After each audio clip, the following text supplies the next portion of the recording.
So, so today I'm going to show you how to star messages.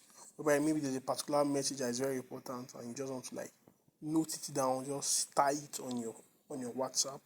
Very easy. So you just have to look for where the message is, whosoever sent it to you. So I want to click on this P794. So let me look for one of the messages that I can star. See, then you can see the star logo up here. Just click on it. Let me start another message again. Okay, let me start this one. So now after starting all these messages, and maybe after some time you want to know where they are, or you can't remember the actual person that sent a message you are looking for that you know that you've started.